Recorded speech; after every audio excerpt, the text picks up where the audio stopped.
por lo menos es su intención. 10 de la mañana, 43 minutos. Pero volvamos a Colombia porque estábamos hablando de medicamentos. Y los medicamentos, mire, Sebastián, esto le toca a la gente del día a día.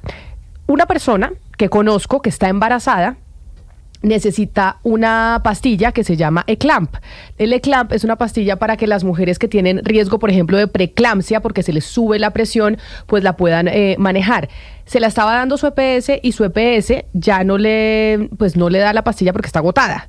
Entonces, y no tiene la capacidad de comprarla en la droguería, porque en la droguería cuesta como 90,000 pesos y esa persona pues no tiene el nivel adquisitivo para poder comprar esa pastilla. Entonces, son casos de personas que, por ejemplo, que están trayendo niños al mundo y que se están viendo afectadas por cuenta de esta escasez de medicamentos. Niños al mundo y niños en Colombia, que es súper importante porque otra vez se cayó la natalidad. Y entonces, no nos damos cuenta de lo grave que eso puede ser para el país. Son muchos menos niños de los que se pronosticaban. Esto se ha venido contando hace años, Camila, pero incluso el descenso de la natalidad se está recrudeciendo en Colombia a un ritmo mucho más acelerado de lo que esperaban los mismos expertos. Vea, Camila, hoy el DANE empezó a compartir parte de ese informe del 2024 y ya lo reproduce gente, por ejemplo, como ANIF. Vea este dato.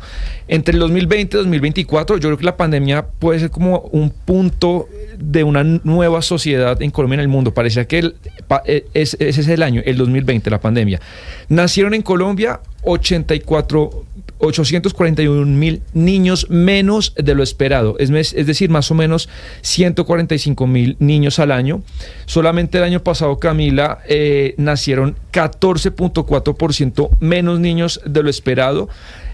Un total más o menos de 260,000. Le leo, por ejemplo, los departamentos en los que el descenso ha sido más abrupto. En el Guainía, 40% de caída de la natalidad. En el Baupés, 20%. En el Amazonas, 17%. En Bogotá, que es de las que menos ha caído, pero claro, Bogotá al tener el 20% de la población de Colombia, pues pega mucho. 10%. Pero igual 10% de la caída de la natalidad en Bogotá es enorme. Y somos más o menos entre el área, más las áreas las áreas rurales, los municipios aledaños, somos 10 millones de habitantes. Entonces, Boyacá, 5.9%, Huila 6.6%. Entonces, en conclusión, Camila, ANIF coge estos datos del DANE y dice cosas muy interesantes de que usted nos ha preguntado, bueno, ¿qué hay detrás de eso? Lo que observa ANIF es que entre más industrializado y más rico es un país, cae más la natalidad respecto a otros países menos ricos, como por ejemplo los subsaharianos.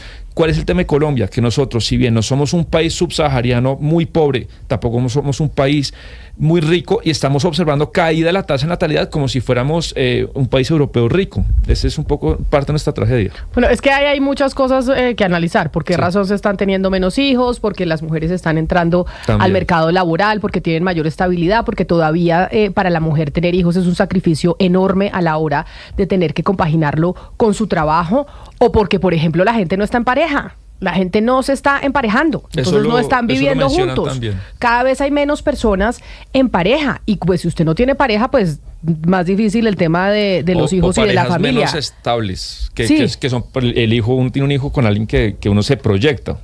¿No? No, pues porque claro, usted tiene un hijo y tiene un compromiso para toda la vida, Sebastián. Claro. Porque usted se puede separar de su pareja, pero si tiene un hijo, mis papás son separados, se separaron desde que yo tenía 10 años y hoy es el día que estos señores se tienen que seguir viendo. Sí. Y se ven y no tienen alternativa, les toca seguirse viendo pues porque tienen hijos y nietos en común. No, eso que usted dice lo incorpora ANIF, Camila, en el análisis. Ahí también cabe, por ejemplo, el aumento del costo de vida en los últimos años. Entonces, esto que se ve en todo el mundo, pero nos interesa mucho en Colombia porque en Colombia se ha agudizado especialmente, pues tiene todos esos elementos que usted comentaba. Pero precisamente le preguntaba eso por la historia que conocí de una persona, Lina, que necesita ese medicamento, el Eclamp, porque está embarazada. Y hoy yo digo que la gente que está embarazada tienen que ser héroes, porque cada vez la gente quiere tener menos hijos.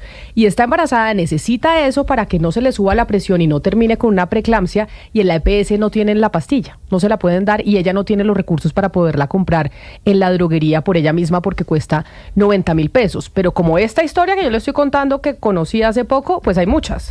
Exactamente, Camila. Hay muchas historias de personas que necesitan medicamentos de forma urgente, desde insulina hasta muchos otros medicamentos. Y es que precisamente nosotros la semana pasada les hablábamos de una historia que nos tocó el corazón. Y es la historia de un menor de 11 años, él es Juan Manuel Villamil, quien falleció porque le dejaron de entregar un medicamento para la epilepsia. El menor padecía de una enfermedad huérfana que se llama Gaucher tipo 3, que afecta el sistema nervioso central. Y lo que ha denunciado su madre es que Audipharma le dejó de suministrar un medicamento, Clobazam, un antiepiléptico que era clave para la calidad de vida de Juan Manuel. Esto es lo que dice su mamá.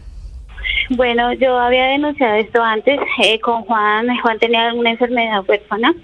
Él venía tomando medicamento para su tratamiento de epilepsia prácticamente desde que le diagnosticaron su enfermedad.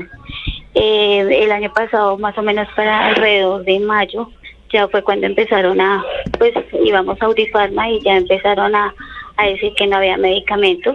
Quedaban pendientes, volvíamos, hacíamos como siempre, o sea, nos mandaban a ir toda la semana y nunca había medicamento. Pues obviamente al no haber medicamento, pues él se fue descompensando a causa de su enfermedad. Él no se podía quedar sin medicamento. Son medicamentos controlados que tú tienes sí o sí, tienes que tomártelo. El único que puede retirar medicamento, pues obviamente es el especialista, que es el neurólogo. Pues no, ellos decían que no había, que tocaba decirle al neurólogo que cambiara el medicamento, pero no había. Ese era el tratamiento que llevaba bien a Juan Manuel con calidad de vida. Entonces, pues al no haberlo, pues él se fue descompensando totalmente.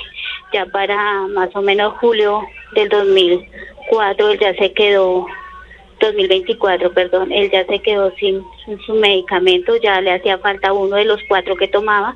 Entonces, no, Juan ya empezó, me tocaba ir por urgencias. Siempre el doctor decía que cuando pasara algo de una por urgencias, ya para septiembre fue cuando ya se nos vio más grave Juan Manuel, y la primera hospitalización de él fue el 7 de septiembre.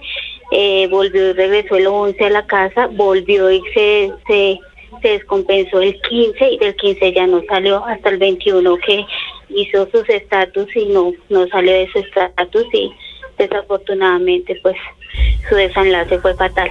No, pues imagínese la tristeza para una mamá que por cuenta de un medicamento que está escaso o que no hay, pues su niño se le muere. Y estas son historias que estamos viendo alrededor del país, Lina. Camila, y esto es de 2024, o sea, la crisis que se ha estallado en las últimas semanas, pues sí, este año, pero este caso es del 2024, es una situación que ya se viene presentando, sino que en las últimas semanas pues se volvió insostenible. Bueno, pero en lo que estamos es que hay unas mesas de negociación que además habían ordenado, incluso la Corte Constitucional le ordenó al Gobierno Nacional que tenía que pagarle las deudas de la UPC. Exacto. a las EPS. Aumentar la UPC, que es lo que se paga por cada paciente. Es la famosa unidad de pago por capitación. Exactamente. Entonces lo que dijo la Corte fue eso, lo que el gobierno determinó, que si no estoy mal es algo más de 1.500.000 pesos por persona, por paciente. Son 2 montos, depende del régimen, pero para redondearlo. Y la Corte lo que dice es, eso es insuficiente, hay que aumentarlo. Por eso las críticas al ministro de Salud en el trámite de la reforma. En la que el ministro Guillermo Alfonso Jaramillo entró, Camila, con los taches arriba de una vez, contra EPS, contra las asociaciones científicas, contra los medios de comunicación. Así que yo no sé eso cómo vaya a ser, porque en teoría en la instalación que fue la semana pasada, eso fue todo menos armonioso y en tono todo menos conciliador. Pero también ha estado en ese tono contra los pacientes, es decir, porque ahí entiendo que también hay pacientes o voceros de los pacientes en esas mesas de negociación, Lina. Exactamente, en esas mesas de negociación hay un vocero de los pacientes que de hecho nosotros quisimos invitar para entender cuál es la posibilidad, si se vislumbra pues ese aumento de la UPC, que es clave para que se pague lo suficiente por cada paciente y los pacientes puedan tener acceso a los medicamentos y pues también a los tratamientos. Así que queremos